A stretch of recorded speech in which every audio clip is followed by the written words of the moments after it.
Mohamed Ndiaye. ci kàddu gi mbokki nuyu leen rafetlu ànd beeg rajo Futur Média ni ñu ko junjee woon ci bopp bi la ñuy duggee ak yéen ci yaatal gi doore xibaaru digg bëccëg geeg bilan tey bi tukkee ci ministère de la santé ak action sociale jëm ci tolluwaayu coronavirus bi nat bi ñu ci njëkk a jàpp moo di am na yeneen ñetti doomi aadama yu faatu ci 24 heures yi ñu génn coronavirus mooy li leen faat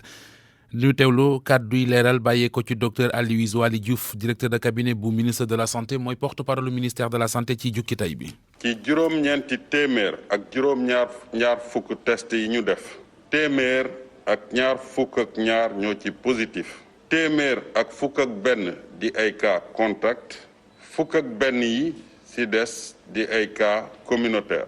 mu am ñaar ci Liberté 6 benn ci Grand Yoff benn ci Kër Mbay Fall benn ci Zac Mbao benn ci Kër Massar benn ci Pikine ak ñeent ci Touba. juróom-ñett fukk ak benn ci malade yi ñu hospitalisé woon wër nañu bésu tey fukk ak juróom benn ci suñu malade yi ñu ngi ci service réanimation yi ñeneen ñi des hôpital ñu ngi tane ci bésu démb mardi 16 juin gis nañu ñetti malade yu ñàkk seen bakkan fii ci suñu service yi Sénégal loolu ci récapitulatif bi ñu def démb mardi 16 juin maa ngi koy fàttali ñu am ñetti malade yu ñàkk seen bakkan ci bésu tey dalee ko ci cas bu njëkk bi Sénégal am wàññi nañu juróomi junni ak ñetti téeméer ak juróom benn fukk ak juróom-ñeenti cas yu positif ñetti junni ak juróom benn téeméer ak juróom benn wër nañ ci juróom ñaar fukk ak ñett ñàkk ci seen bakkan mu des junni ak juróom benn téeméer ak juróom-ñett fukk ak juróom-ñeent ci suñu hôpitaux yi. diggante dimanche ak tey fukki doomi aadama faatu nañu ci réew mi ndax coronavirus lim boobee jaaxal ñu bari leneen luñ ca mën a laaj mooy ndax bu ñu xaymaa li faatu ci Sénégal ci coronavirus bi toll ci juróom-ñaar fukki doomi aadama ak ñett ndax dana doon mbir moo xamante ne dana tax askan wi bañ a teggi seen tànk dolli fàggu geeg fagaru gi jëm ci li ñu santaane ngir mën a moytu coronavirus gi taxaw seetlu Awa Mbaye. boo jàngatee xayma bés bi jëm ci ñi ñàkk seen bakkan ci jàngoro coronavirus xam ne situation bi garaaw na ci seetlu ko professeur Cheikh Mbacké Lo moom xam-xamam dafa màcc ci wàllum santé publique mu gis ne nii ñuy xibaaree nit ñi ñàkk seen bakkan ci jàngoro ji saa su ne mën na tax askan wi ñoom seen bopp soppi doxalin gën a fulaal feebar bi. loolu mën na tax ci li ma yaakaar communication boobu mën na tax population bi gis ne benn maladie bi am na gën a gëm ne maladie bi am na ba pare mën na leen conduire vraiment ñu changer comportement. ñaareel bi dama gëm ne lii baax na ci ndaxte ñii di faatu te mu bari nii li muy wane aussi mooy que feebar ñi ngi ci kër yi. mooy que ne benn ñi ngi ci kër yi ñaareel bi ñi ngi wàll nit ñi ñetteel bi balaa ñu dem hôpital ñu toll fi nga xamee ne sonn nañ. Assane Touré moom giseewut noonu moom xam-xamam dafa màcc ci wàllum tasum xibaar rawatina ci poñ bii di wér-gi-yaram façon bii ñuy wax nit ñi ñàkk seen bakkan saa su ne pour moom yëngalul ñu bari ci askan wi rawatina ñi nga xamante ne gëmuñu sax ne feebar bi am na ci réew mi. dama njortu ni nit ku mel ni Pape Diouf ñu ñàkk ko ci njëlbéenu épidémie bi waroon na tax kenn ku nekk xam ni lii day lu jara moytu la waaye dafa mel ni loolu taxul woon nit ñi bàyyi ci xel rawatina nag boo génnee nga dox ci mbeddi Ndakaaru yi da ngay defee ni nit ñi dañoo foog ni Covid 19 léegi jeex na ma foog rek ni wax leen ni nit ñaa ngi dee am na nangam ñu ci faatu du loo xam ni dina tax ñu tiit wala ñu dellu ginnaaw ndax bés bu jot ñu dégg ci yeneen dëkk yi lim bu takku buñ leen di wax ñi fa faatu. professeur Cheikh Mbacké Lo di ñaax askan wi rawatina ndaw ñi professeur Cheikh Mbacké Lo ne moom ndaw ñi rek lay waxal jëm ci bàyyeeku bu metti bi ñu nemmeeku ci seen boor mu ne nañu yokk pas-pas bi gën a aar ñi ñu dëkkal rawatina mag ñi. di leen ñaan ñi nga xale yi nga xam ne ñi ngi ci géej yi xale yi nga xam ne ñi ngi ci terrain de football yi di leen wax ne nañu xalaat seen papa yi nañu xalaat seen yaay yi nañu xalaat seen mag yi nga xam ne dépassé nañu 60 ans wala dépassé nañu 55 ans. ci ñetti fan dongu Sénégal wàññi na lu toll ci fukki nit ak ñett ñu ñàkk seen bakkan ci mbas mi loolee nag ñu bëri gis ne diis na loolu ci réew mi. lu aju ci député addu jëmee ci seen joxe seen xalaat ci question d'actualité bi nga xamante ne ji député Aïda Mbodj ci jébbal na ko jiital assemblée nationale ngir gouvernement bi indi leeral ci ni ñuy doxalee ci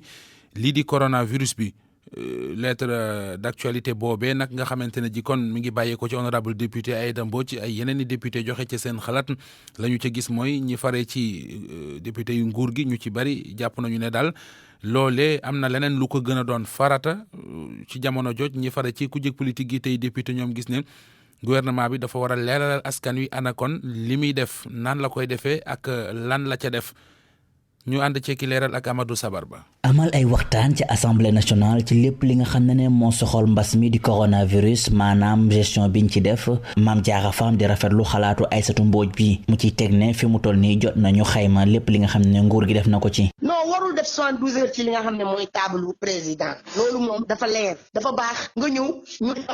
évaluer wuñ la ñun mais ñi peuple bi yónni ñoo lay évaluer nga ñëw ñu laaj la nga tontu ñu dem ñibbi te bu fekkente ne li ngay def tamit lu leer la ce n'est pas la peine ngay làqatu sa genn benn ginnaaw bureau wala si ginnaaw Covid-19 ne du ma mën a wuy si. li nga xam ne nag mooy question d'actualité dafa bokk ci procédure yoo xam ne assemblée nationale moo ko teg waaye fi mu toll nii réew mi tal na leneen bu ñu sukkandikoo ci député bi di Yaya Diallo bokk ci majorité présidentielle. li ñu war ñun en tant que deuxième institution mooy ñu dajale suñuy doole pour accompagner le gouvernement du Sénégal ñun ñoo ci engagé wu woon à l'Assemblée nationale voter loi d'habilitation bëgg na bi gaaw moo taxoon ñu permettre gouvernement Sénégal yenn mesures yi mu mën ko jël sans pour autant mu jaar Assemblée nationale loolu nag mënuñ ko jël ñëw ba fii ne dañuy dugal question d'actualité. député bu parti socialiste bi di xamle ne débat bi mënees nañ koo waxtaanee ci Assemblée nationale waaye faw ñu négandi ba li nga xam ne moo soxal loi d'habilitation bi député yi voté woon ñu indiwaat ko ci Assemblée nationale. loi d'habilitation buñ ko joxee gouvernement bi forcément bu seen mission paree ndax 3 mois la bu mu 3 mois yooyu jeexee dañuy ñëwaat Assemblée nationale delloo ñu li nga xam ne moom lañ leen dénkoon ba pare évaluer. benn lettre bu soxal question d'actualité mu bind ko président bu Assemblée nationale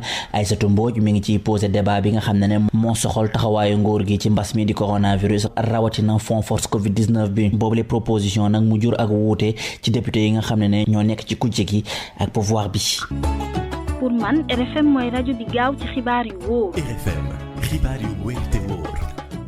32e chambre tribunal grande instance bu Paris ma ngay lijjanti ba léegi mbiri Lamine Diack ak yeneen juróomi nit yooyu ñoo bokki tuumay ger ya ñu leen di toppe tey ji ña nga ca woon ca yooyu le jamono nag avocat yi nga xam ne ñooy taxawal partie civile ba fa seenu càkkutéef mooy daal ñooñee mu di Lamine Diack ak yeneen juróom yi toppee tuuma yi ñu daal di leen di baaxe 20 milliards ak juróom-ñaar ci suñuy koppar loolee ngir mu mën a faj kon jafe-jafe yi nga xamante ne jur nañu ko ndax dañ leen a jàppe daal clic goo xamante ne ji dañoo jëfandikoo kuréel googee ba am ca xaalis ci lu teguwul fenn loolee nag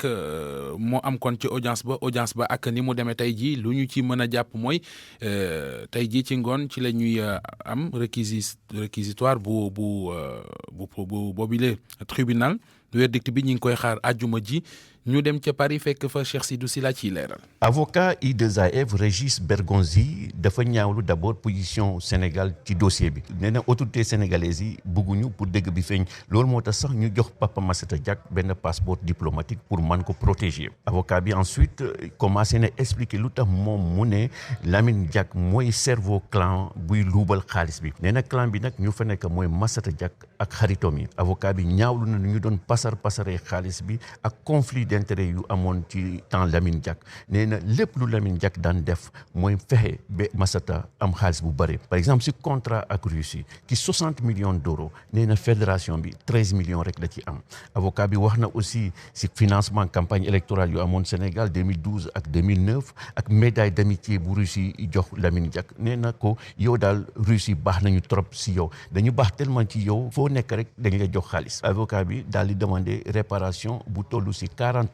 41,2 millions d'euros fu muy daanele nag lii la wax Lamine Diack ne ko tey ci àdduna bi foo waxee sant Diack rek corruption la ñuy xalaat def nga ñu lu ñaaw athlétisme def nga lu ñaaw I2AF def nga lu ñaaw waa Afrique ku doon jokk ak yéen fii ci palais de justice bu Paris Cheikh Sidou Sylla RFM. Cheikh Sidou Sylla gerew bi nga xam ne syndicat gi jaboote liggéeykat yi ci wàllu yoon amal nañu ko di gerew bi ñetti fan tey jii ci àllarba ji ci lay jeex SYTJUST gis ne seen gerew ba la ñu ci doon wut maanaam amee nañu ko ca bilan positif lañ ca gis te duñ ca yem ndax daañu teg yeneen i jéego sooda ci am. gannaaw ñetti fan ñu ko doom grève syndicat des travailleurs de la justice nag daal dinay rafetlu na nga xamante ni ñu topp seen ginnaaw yépp ànd nañ ci même bu fekkee sax ni seen njiit ba léegi yeeyu ci yàbbi maître El Hadj Ayeboun Malick Diop moom mooy secrétaire général bi. sunu grève bi nag ñëpp ko topp tous les travailleurs de la justice dans seen écrasante majorité ñi ngi grève moo tax tey boo xoolee justice bi yëpp a paralysé Sénégal lundi ba tey amul justice travailleurs de la justice topp nañu mot d'ordre bi dans leur écrasante majorité depuis boobu nag gis nañu mi ngi ñuy gën a tànkamlu ñu xam ne nag taxawaay boobu du taxawaayu kilifa gu fees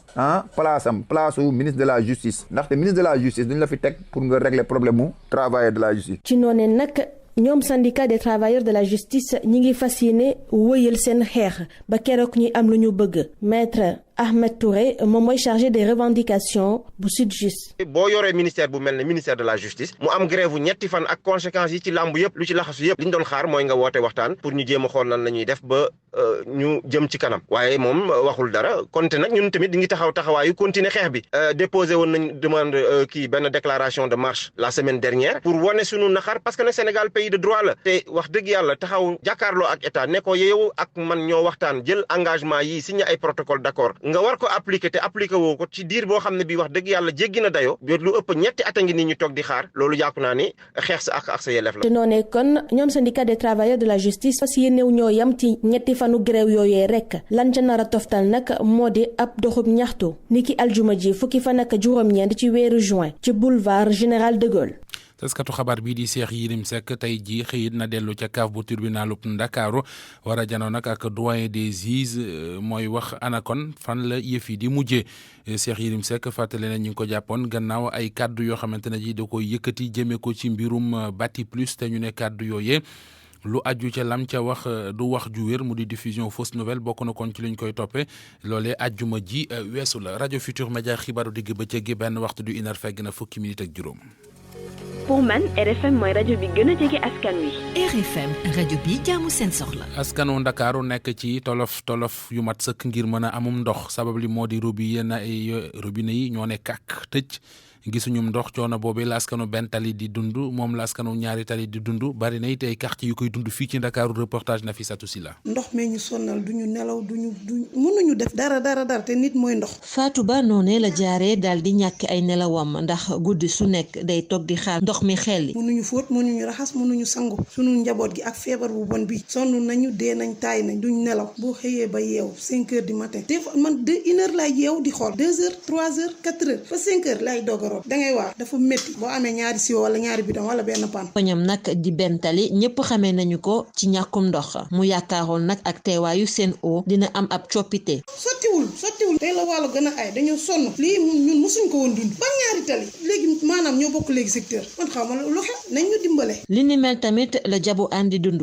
moom ma nga dëkk ca ñaari tali. c'est seulement la nuit ngay mën a profité root yi ngay root mais boo xëyaatee moom doo am ndox te loo root du doy ndox moom c'est indispensable ak corona bi man je pensais que sax robinet yi du tëj noonu ndax foo dem boo ñëwee war nga raxasu. situation bi la nag Assane Tall toll ci lu ëpp juróom benn fukki at di koy ñaawlu. tu es obligé nga xëy suba teel di kar oto yi buuxante ndox et le danger mooy booy wuti ndox doo tal takk mas raxasu dara buuxante ngay def këccoo tar na quoi yaakaaroon nañ le service des eaux changé de patron situation bi dina baax mais c'est dommage ça empire vraiment au secours qui est le président de la République. camion citerne yooyee sax Fatou Ba gis ni doyul benn yoon. su ñëwul duñu am ndox benn paan kese laa am ci jaboot mënuma ci sangu bàyyi samay doom mënuma jox kenn bàyyi kenn yor ay xale yu ndaw gu bugg sa njaboot set yow nga set loolu nu mu mun a demee sonn nañu dee nañu tàyyi nañ. benn tali ñaari tali ba bopp ak li ko wër askan wi fay yeewoo di dund mettitu ñàkkum ndox ak jamono yi ñuy dund mbas mi ñëpp yaakaar ni ndox mi dina wal bu baax ndax ndox moomee la ñuy jëfandikoo ngir xeex lii di virus bi. li gën a yokk naqar wi Nafissatou Sylla moo di ñi séq ndox mi ñaare kenn wax la ca takk bu wér ci li indi jafe-jafe ndox mi de lu jafe la bu la Sen'Eau waxee le SONES wax la lale mu mel ne kon dafay dem ba askan wi seen jëmi bopp ñooy réer taxaw seetlu Ajaratu Binta Diallo. Avec Sen'Eau, on nous avait vanté l'excellence. Ajaratu Matassi Diallo Binta ci taxaw seetlu jëm ci lii di ñàkkom ndox mi ak ñi nga xamante ne ji ñoom la ñu dénk ndox mi ñu yore wàllu ndox mi mu di Sen'Eau di SD dañuy seetlu ñaare ne daal bu situation bu ni mel amee ngir ñu bokk ca wax ba ñu joxe ca takk bu wér da leen di jafe Binta Diallo. Sen'Eau ci boppam moo doon jaay taar ba mu yegsee ne xewal la ci Sénégal. Sen'Eau nag moo fi jëlee SDE moo yor wàllu gestion bi exploitation bi ak distribution ndox mi ci zone urbaine ak périurbaine yi. mission am te mu garanti woon ko moom mooy jox ñëpp nag amul xaaj ak seen ndox bu doy 24 heures sur 24 juróom-ñaari fan ci juróom-ñaari fan muy 7 jours sur 7. pour mun caa yegg nag Sen'Eau dafa waxoon ne dina fi indi ay outils yu moderne yoo xam ne moom lay saytoo saa su ne réseau bi ba mën a xam fi ndox mi toll. te itam dina fi samp benn centre boo xam ne centre recherche la ak innovation boo xam ne dina doon benn cote ci Afrique sawu jant yépp. qualité relation client nag nee na moo ko gënoon a yitteel moo tax dina fi samp ay outils yoo xamante ne ci wàllu internet la yu simple yu xarañ yoo xam ne lu ñu ca jublu mooy gën a may gët ak nopp client yi ndax service bi gën a ñoŋ.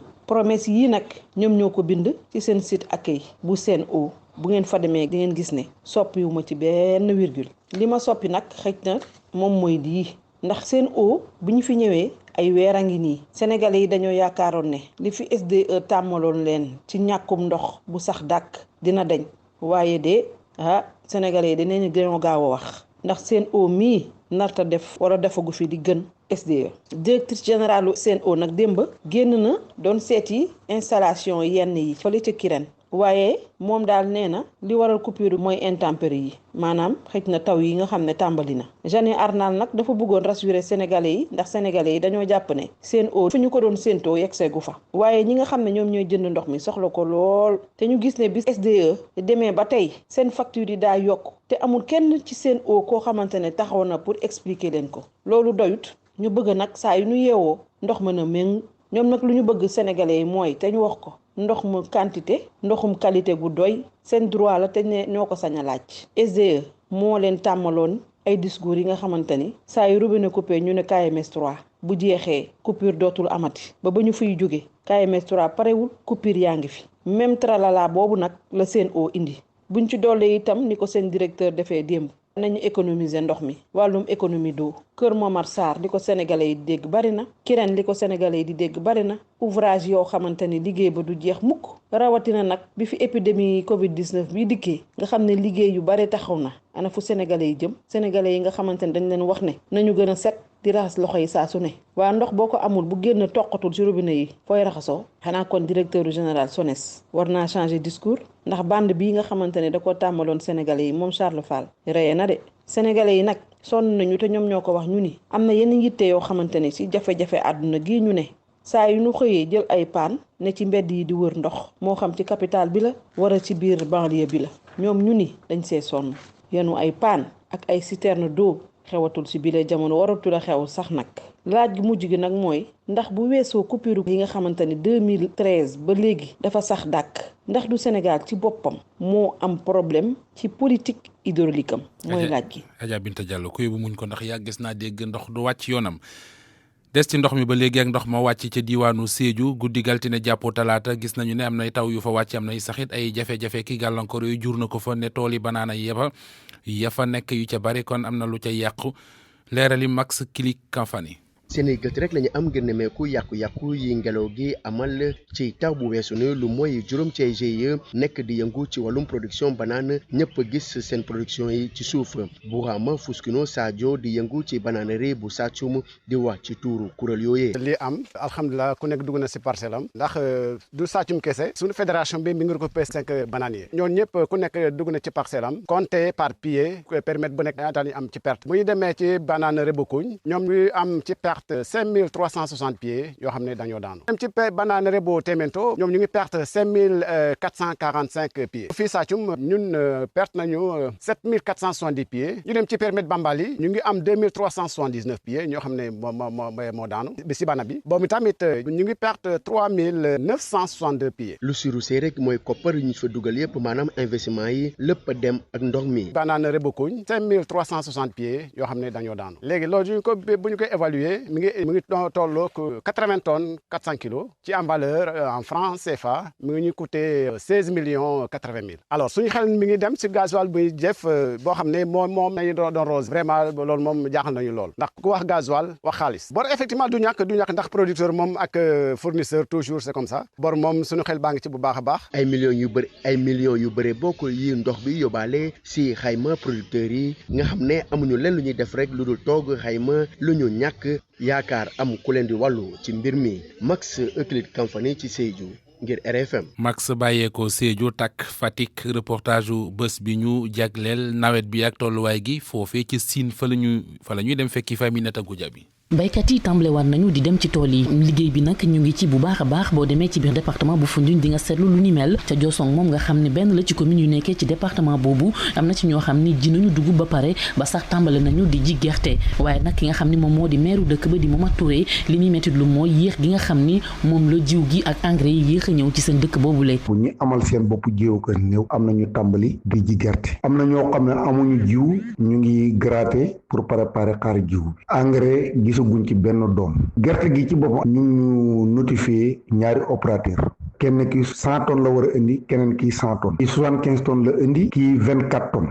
lu ko xaw a sori tuuti ca Nioro Alassane Tall tey ji ci suba nag ñoom ñi ngi doon amal séddale jiw yi nga xam ne moom la fa nguur gi indi ñoom jot nañu 200 tonnes gerte yoo xam ne dañ ko war a séddale lu ëpp juróom-benn fukki village yi nekkee ci commune boobule buñ sukkandikoo ci El Hadj Tall mu di ab baykat bu dëkkee ci dëkk ba mu ni loolu xaw naa néew. commune bi nag nekk na 63 villages ak ay hameaux te vraiment boo toogee ba ay le 15 juin ngay doog a commencé joxe jiw carrément am na ci jiw boo xamante ne ni baykat bi moom la yaakaar ko. maire Diossong di Momar Touré di wax ni ay at a ngi nii nit ñi dañuy am ay jafe-jafe ci jot ci jiw yi ci ni mu waree moom mu gis ne rek nguur gi dafa war a xoolaat bu baax a baax système bi nga xam ne moom la ñuy séddalee jiw gi. dégg naa ay syndicat yu kenn xamul ay opérateur lañ ñu far ci état bi ran ci état bi ministère agriculture bu fi mën a jaar ñooy nekk ci say bët nit ñu foog ni nii ñoom la baykat yi déglu fekk yeneen yàqal président parce que xam ne baykat yoo xam ni taluñ dem ci rajo bokkuñ ci benn organisation te seen àq ak yelleef jotuñ ko ci mbay mi. waaye nag direction développement rural bu Fatick ñoom ñu ni quota bi nga xam ni moom la région de Fatick waroon a jot ci jiwu gerte ëppoon na tuuti ñeenti junni moom nag mu ni daanaka 72% ci gerte googu jot nañ koo séddale. Aminata Goudiaby Fatick RFM. Aminata laata ñuy dalal Youssouf Bodian ci xibaar bi ci réew yi jukkis lëf ci wàllu tàggat yaram doore kook wàllu football final coupe d'Italie tey jii ci ngoon la ñu koy football bu 7h ci ngoon jotee Kalidou Koulibaly ak i gaayam di waa Naples ñoo war a football ak waa Juventus de Turin ku ne Juventus de Turin nag xel dem ci ñoom Cristiano Ronaldo ak ñoom Paulo Dybala ak xeet googee Angleterre it danañ fa football tey jii ci ngoon ginnaaw ñetti weer yoo xamante ne toog nañu ko footballuñu ndax coronavirus bi max bi nga xam ne mooy ubbi max tey jii la ñu koy football bu 7h15 jotee Manchester City moo cay dalal ak Arsenal. Liverpool bu Sadio Mané mi nga xamante ne ji moo jiitu ci classement bi moom dimanche lay football seen digg ak Everton lay doon nee nañu 6h ci ngoon ca la ñu koy football Allemagne Bayern de Munich moom jël na championnat ba démb bi mooy juróom-ñetteelu yoon ñuy ngar daajoo lu ni mel. RFM bitim réew. maa ngi lay nuyu Youssouf Bodian. ñu la fay Mohamed. ay ci xibaar yi biti réew dañ koy doore ak réewu Maroc foofee am nay opposants sénégalais yoo xamante ne ji ña ngay ñaawlu koppar yi nga xamante ne ji fii ci Sénégal la jógee war a dem ci ñetti diaspora ba ngir ñu dimbindikoo ko ci jamonoy coronavirus bi. opposants yooyu la ñu ngi bokk ci parti PDS Rewmi Pastef UCS ak PUR ñu kon nekk ci ab collectif de veille ñoom nag lu yàggul daje nañu ak consul général bu Sénégal foofu ca Maroc li ñu bëgg nag mooy yëf yi na gën a leer ci anam yi nga xamante ne ci la ñuy séddalee ndimbal boobule bàyyeekoo ci gouvernement bu Sénégal Mohamed Kanté moo wax ci seen tour moom sax mooy secrétaire général bu Pastef ca Maroc kaddu mi ki ko nangu di sunu correspondant ca Casablanca di Khadim Mbaye. Fonds force Covid-19 bi suñu président Macky Sall yónnee fi Maroc pour dimbali sénégalais yi nekk ci jafe-jafe ci mbas mi daf fi créer ay coow lu bari ci gestion bi ci yéexaay bi et cetera loolu moo ñu poussé ñun ñu dem gis consul bi le 22 mai waxtaan ci ay ponk voilà ponk bu njëkk bi concerne na yéexaay bi lu tax mbir yi yéex ñoom li ñu expliqué mooy juróom-benn nit kese ñoom ñooy gérer plus de 14 000 demandes te dañoo amoon ay problème mu jumtukaay ak logistique pour gérer loolu parce que mbir mi daf leen bett beneen question bi moom mooy comité de gestion bi lu tax benn association bokk ci parce que loolu texte yi prévoir na ko par rapport ak ça ñu ne ñu ambassadeur moo décidé ne du ko def pour certaines raisons voilà yooyu dinañ ci addu suñu rencontré ambassadeur bi. léegi par rapport ak choix yi tamit gis nañ tamit ay sénégalais yoo xam ne ñi ngi liggéey normalement inscrire woon jot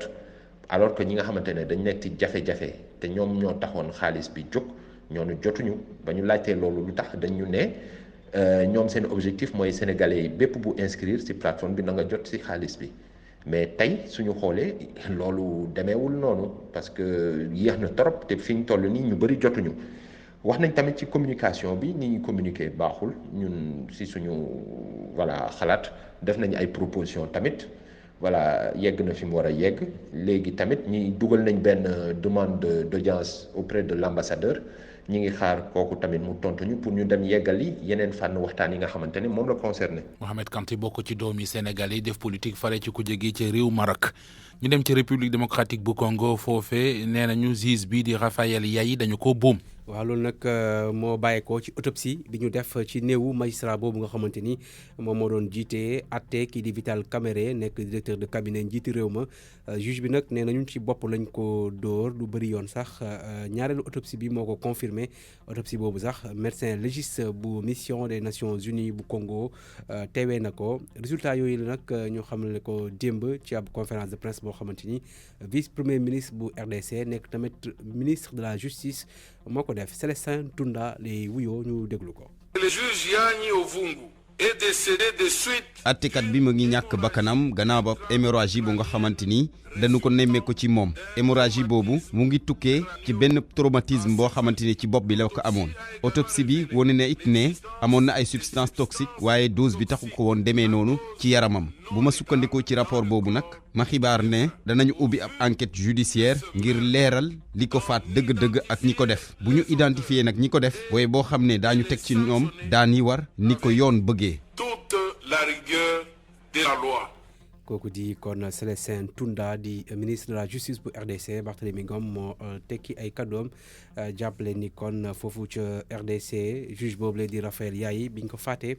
am na beneen juge boo xamante ni moom lañu dénk dossier boobule mu daal di doxal procès bi ba mu jeex verdict bi kon le 20 juin lañ koy xam ñu fàttali ni Vital Kamerhe moomule nekk directeur cabinet njiitu réew bu RDC ñu ngi koy toppee luubal xaalis bu waroon kon bu ñu waroon dugal ci tabax ay kër yu jagleel néew ji doole yi. ndaje mi di conférence des bailleurs du Sahel dañ ko reporté. waaw loolu nag suba lay waroon am ci jeudi bi waaye finalement dañ ko reporté ba beneen yoon te bi fi mu toll nii gars yi ñi ko waroon organiser waxuñu lu tax ñu toxal ko loolu nag dina tax ñu mobiliser koppar bu bëri ngir dimbali ñi nekk ci Sahel ci wàllum dundu loolu moo taxoon jóg kon conférence boobule kon du am ba tax na kon ñii di ONG yi di Action pour la Faim Oxfam Save the Children def communiqué ngir ñaawlu kon li ni mel jàpp ni suñu deful dara gaa yi nekk ci Sahel dina bëri ñoo xamante ni xiif bi dina leen sonal ñu jeexale ko nag ak xibaar bu doy waaru bi bàyyi ko Kenya lu toll ci 4 junni xale yu jigéen lañ ñoom kon la ñu yegg seen kaw ba ñu won lor ñoom kon xale yi foofu ca Kenya ñu ngi am diggante fukki at ak ñaar ak fukki at ak juróom benn loolu yëpp xewee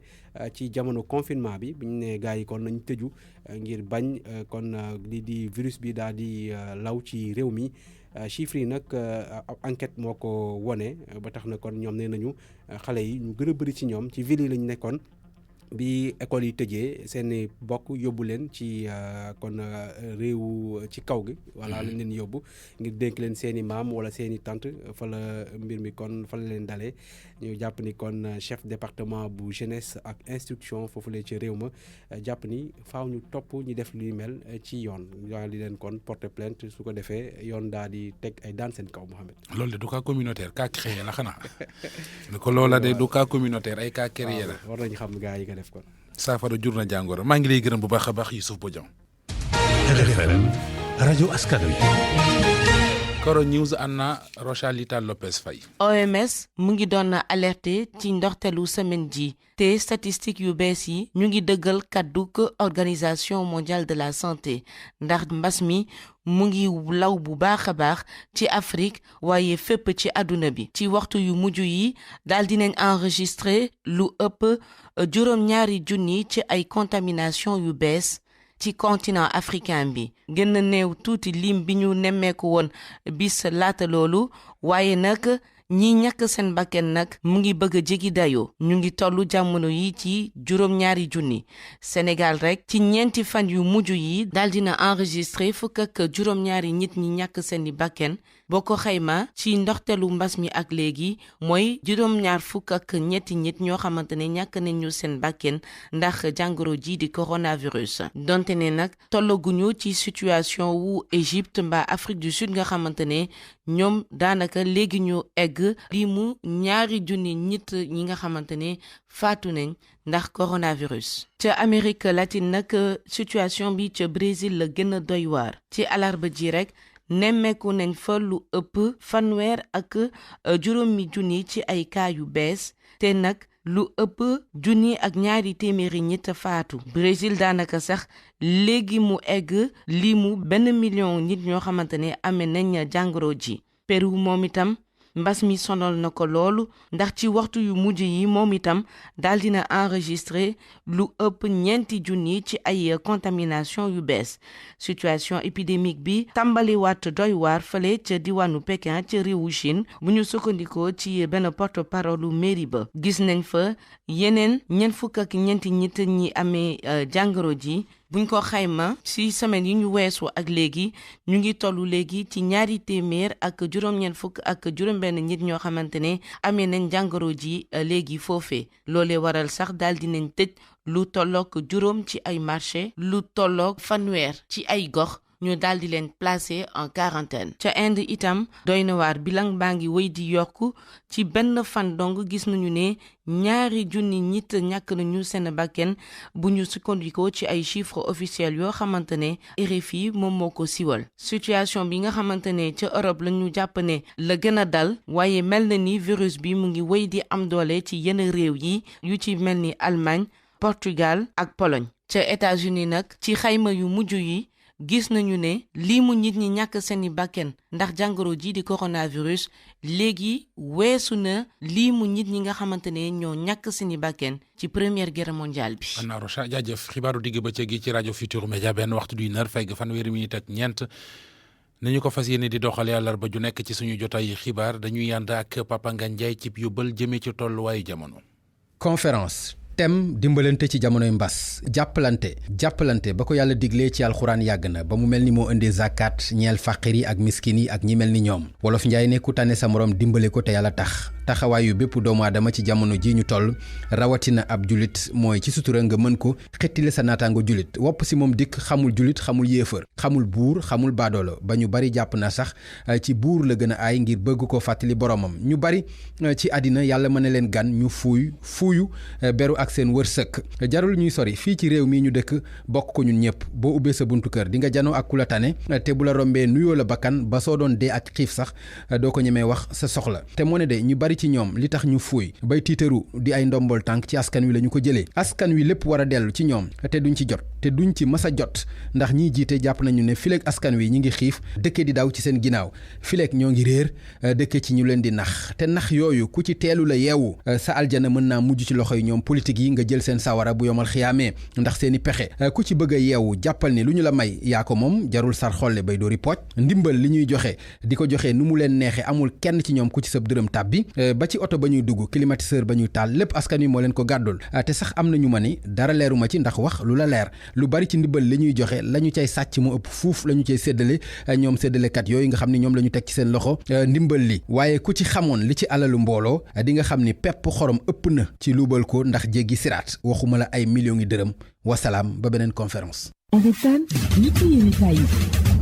Savon de Marseille Alphé seen gamme Opalia seen kénkéeri AAD Abdou Alima Diop ak seen boutique TTBSF ñoo leen di may li ci yéenekaay yi. Mamadou Mohamed Ndiaye. jërë ngeen jëf jàngoroy coronavirus gi mi ngi ci digg balaxal mbaadaam ci dëkk bi l'observateur bind ci xëtam mu njëkk ne virus bi mi ngi feetu ci ndakaaru li tax mu wax ko nee na moo di jàngoro ji mi ngi gën di law ci réew mi bés bu yàlla sàkk ministre de l'intérieur def na arrêté buy aaye ay daje ki dajaloo waaye loolee lépp terewul fii ci ndakaaru nit ñaa ngi wéy di organiser seeni mariage di def seeni ngénteeg seeni dëj mbooloo di fa dajaloo mu di lool moo gën a gaaw ci lawal feebar bi firndeli yéenekaay bi nañu moo di Sénégal romb na léegi juróomi junniy cas coronavirus ci semaine bi ñu génn rek ñaar fukki doomi aadama ak ñaar faatu nañu ci réew mi ndax coronavirus bi professeur Manga Noël Maclor di infectiologue ne waa l'Observateur bàyyiliku gi moo jéggi dayoo dem ba yegg foo xam ne leen rek moo mën a delloo si xelu askan yi ba ñu bàyyi xel feebar bi moo di ñu xëy benn bés juróom fukki nit faatu fi ndax corona bi boo boobaa nit ñi danañu gën a conscient Vox Populi nañu yëf yaa ngi bëgg a jéggi dayoo ndax ci 48 heures fukki doomi aadama ñàkk nañu seen bakkan ci réew mi ndax coronavirus Source ne ko ci ñeenti fan yu ñu génn fukki nit ak ñeent faatu nañu fi bi mbas mi duggee ci réew mi ak léegi jël na fi juróom-ñaar fukki bakkan maanaam Sénégal mi ngi ci 70 décès démb rek juróom benn nit la waa ministère de la santé wax na ñoo fi faatu wax nañu it ñaar fukki malade ak ñaar yu nekk Sowétas Le Quotidien gis ne weer yu ñu nekk mu di weeru soin moo tàng jër ne ci diiru fukki fan ak juróom ñaar fukki bakkan ak juróom-ñett tëdd nañu fi te coronavirus bi moo leen tëral journal La Tribune nañu li yëkkati ay wi yokk joote ji moo di woyefal gi ñuy def ci mesures yi ba mu jur ak bàyyiliku ci réew mi yéene kaay bi dañu moo taxit dégâts yi mu jur ñoo ngi ne jasar ci dëkk bi xool gis la lamb daj agression yi dellu si nañu ba mel ne tulleeg màlle ci réew mi accident yi wàññeeku woon ñëwaat nañu ba yóbbi bakkan dajeek dajaloo yi ñuy aaye nit ñi tey la wàllu gën a aay te ñi koy def duñu sàmmonteeg mesures barrières yi embouteillage yu tar yi am ci dëkk bi Tribune nañu doy na ci tàkk ku takk tekkil ñu xooli Cheikh Yérim Seck ma ñuy bëgg a tënk ca yoon L'Observateur nañu moom journaliste bi Cheikh Yérim Seck kaso ngi koy yoot defeere woon nañ ko démb waaye retour de parquet la amee tey jii ca la war a delluwaat tribunal xibaar yu wérul yu mu siiwal ak outrage à agent loolee la ko procureur bi di toppee ba tax muy sàkku ñu mandat dépôt ko Vox Populi nañu ay mbiram moom Cheikh Yérim Seck jege na lool instruction Source A ne ko mbir yi xeeñul neex ci Cheikh Yérim Seck retour de parquet la am démb te procureur bi mi ngi sàkku ñu mandat dépôt ko Les Échos xëy ñu xamal ne moom Cheikh Yérim Seck la mu nekk wéetu ca ne presse bi ci réew mi takku nañu ba dëgër taxaw ci wetam ngir jàppale ko patron de presse yi ci réew mi li ñu bëgg te di ko sàkk moo di ñu bàyyi Cheikh Yérim Seck nu mu gën a gaawee mu dellu cekkeen jàpp googee ñu ko jàppit yéenekaay bi nee nañu waa SYNPICS ñoo ngi koy ñaawlu fédération internationale des journalistes ak Reporters sans frontières it rafetlu wuñu ko enquête yéenekaay nañu société civile gi ci réew mi rafetlu wuñu ko kenn ci ñoom ñi fara ci société civile gi di Seydi Gassama bu Amnesty Sénégal di wax ci l'Observateur ne waree su ta jël justice bi ci réew mi di ko jëfandikoo ngir bëgg a sexal wellam liberté de presse gi am ci Sénégal moom mii di Cheikh Yérim Seck audition yi ñu ko doon defal ca section de recherche ak ba ñu doon defal patron bu section recherche la tukkee ca audition ya journal Libération am na ko ba yeggee ñu ko ñu yegg ci xët bu njëkk enquête dina kay mi ñu xamal ne fit na ca jolleeti na ca Casamance soldaar yi ñoo doon néewal doole rebelle ya dañoo riposte démb loolee ginnaaw bi ñaar ci ñoom soldaar yi faatoo amit ñeneen ñu amee gaañu-gaañu ci l'accident yu am ca Casamance fan yee ñu génn lise ko nañu ay bali fetal tàkk nañu démb ca gox bii di Adéane nekk ca Casamance waa DIRPA dëggal nañuy opération militaire yu ñu fay def waaye nee nañu duñu mën a sore ci wax jeeg leerali jamono ji wax ca bés bu jotee rek danañu ko def. Savon de Marseille Alphé seen gamme Opalia seen kénkéeri AAD Abdou Alima Diop ak seen boutique TTBSF ñoo leen doon may li ci yéenekaay yi. xibaar yi gis-gis.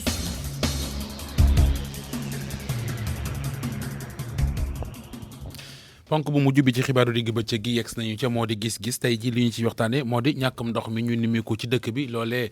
moom la ñuy waxtaane ci gis-gis ci rajo Futur Média war a ànd ci waxtaan wi ak Djéri Ba di directeur des territoires et opérations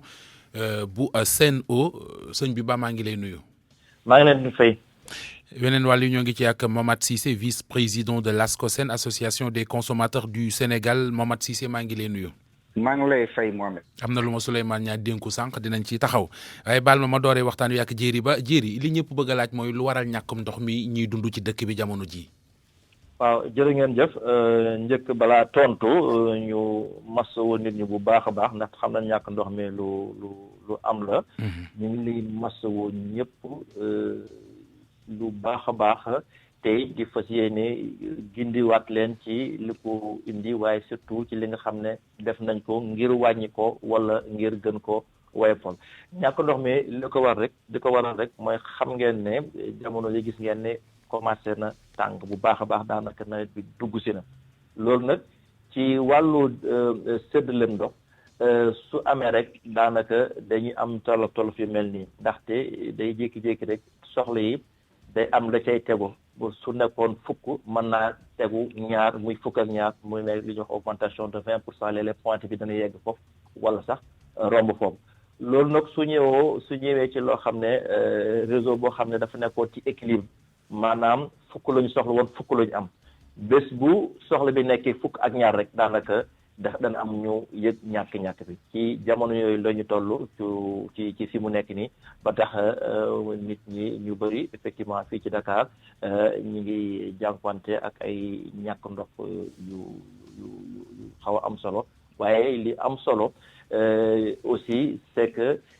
taxawaay bi ñu taxaw ci ginnaaw boo xam ne kenn di ko gis pour wàññi jafe-jafe loolu leen. parce que loolu dinañ ci ñëw muy matuwaay yeeg taxawaay yeeg liggéey yi ngeen di def ak investissement yi dinaa ci ñëw mais dama bëgg am xalaatu Momath Cissé ci loolee nga wax Momath laaj bi moo di ndax wax ji yey na nit ndax su ma juumul daanaka ay at a ngi nii chaque jour bu tàngaay bi ñëwee liñ ñuy wax mooy la demande est supérieure à l'offre nit ñi dañuy soxla ci jamono yi tàngaay ci ndox day bari moo tax ñuy am jafe-jafe ni ko jéeri ba junjee ndax jotul it ñu jël ci matuwaay xam ne tàngoor a ngi ñëw nit ñi dañuy soxla ñu teel ko gàttandu.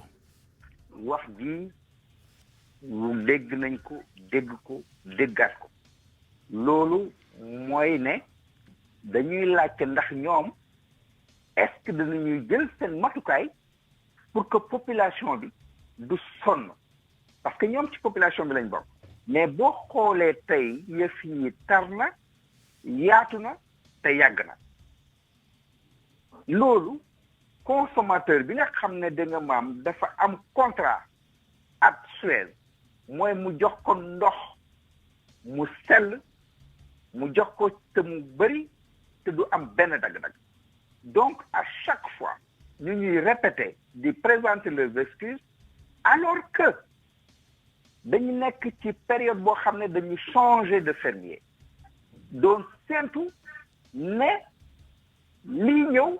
moo war a dàq perception boobu lañ amoon bien que ñun nag ASCOSEN amoon nañ ci ay réserve loolu lu war a am lu war a ci maintenant am na yoo xam ne dégg nga maam boo ko gisee muy ñëw da nga koy gatandu wax nañ ne am na ay maraîchers yoo xam ne ñu ngi branché ci réseau bi nga xam ne ñun ñoo ko moom na état am autorité de génne leen ci réseau bi. bu dee am na lu tax loolu defuñ ko loolu war naa yomb. bu ko defee casser duñ casser rythme bi parce que loolu buñ ko defoon rek tey dana am loo xam ne dana mën a ñëw Ndakaaru ba nga xam ne période bii ñu nekk te nag période spéciale la muy pandémie naka nga mun a xoolee depuis le 2 mars pandémie bi mu ngi ngay def ay 4 camions citernes yoo xam ne xëy na sax mucc ay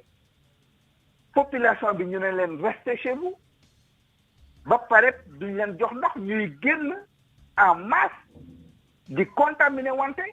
loolu waroon nañ ko gàttandu ba lii du am. très bien te nag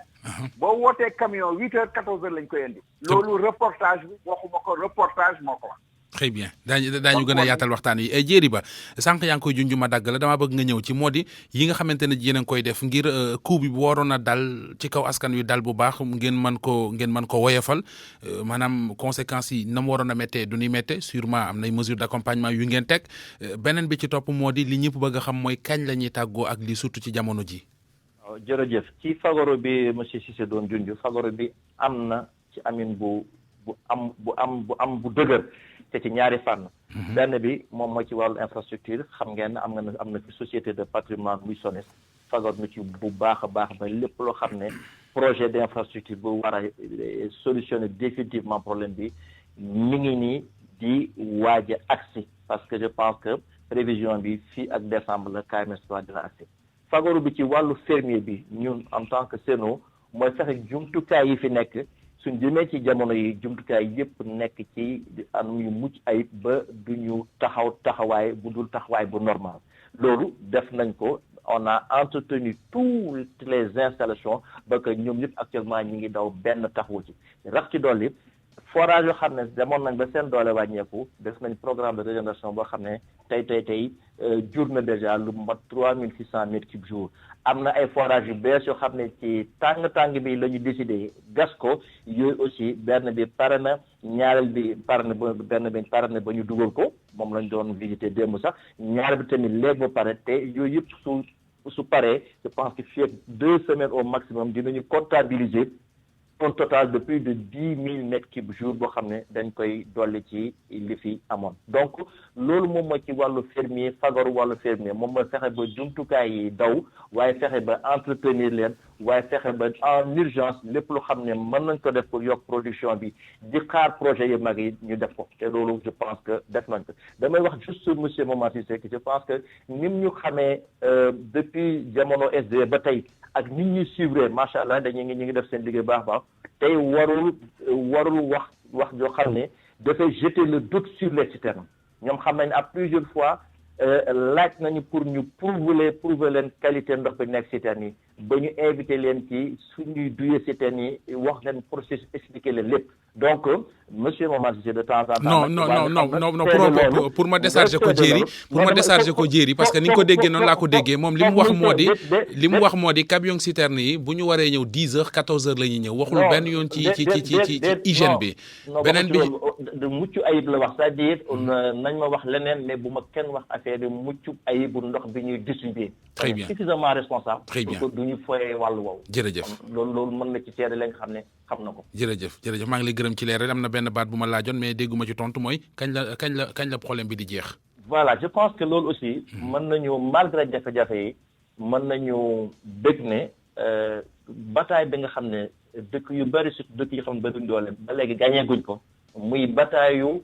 jiitu wala sut wala man sa demande en eau je pense que bataille boobu Sénégal mi ngi koy waaj a gagné je pense que usine Kër Oumar Sarr 3 bi su paree comme niñ ko yaakaaree fii ak décembre je pense que bataille bi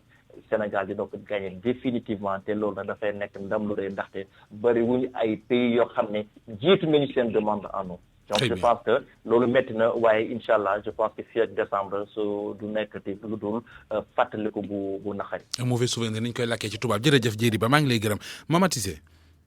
waaw waaye yéenay taxawu consommateurs yi gis nañu ne SDE boo fayul ndox dañ lay coupé waaye ñoom bu ñu la joxul ndox ndax i sanction warta gàlle ci seen ndodd. looloo tax ñu ne. dañu war a créer benn autorité de régulation boo xam ne dafay taxawaayee njaxanaay ndax consommateur bi war nañ ko protéger ba nga xam ne l'imputabilité de la responsabilité en cas d'incident ñu xam ne kan moo ko ci def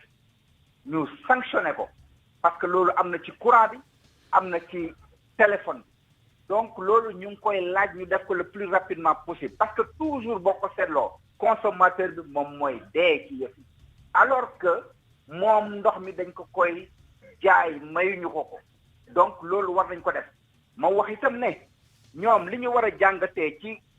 reportage yi nit ñi di def loolu mooy bénéfice ñoom woo tey camion 8h mu ñëw 14h c'est pas normal donc nañu yokk camion yi ndeg mënuñoo jox ndox mi ci robinet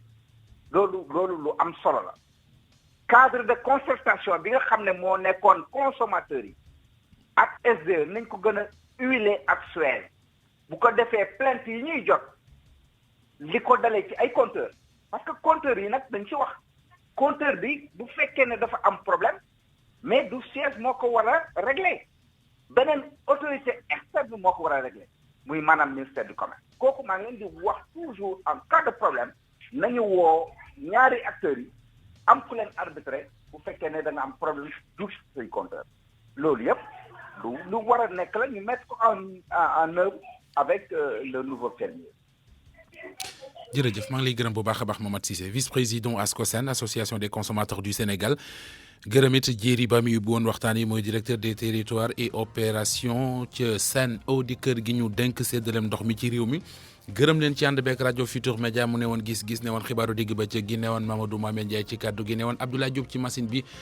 réalisation Alaaji Ndiogu Diène resseur d'antenne pod Pape Oumar Diaw jaa ngeen jëf ci déglu bi ci kanam tuuti daañu leen bàyyeeg soxna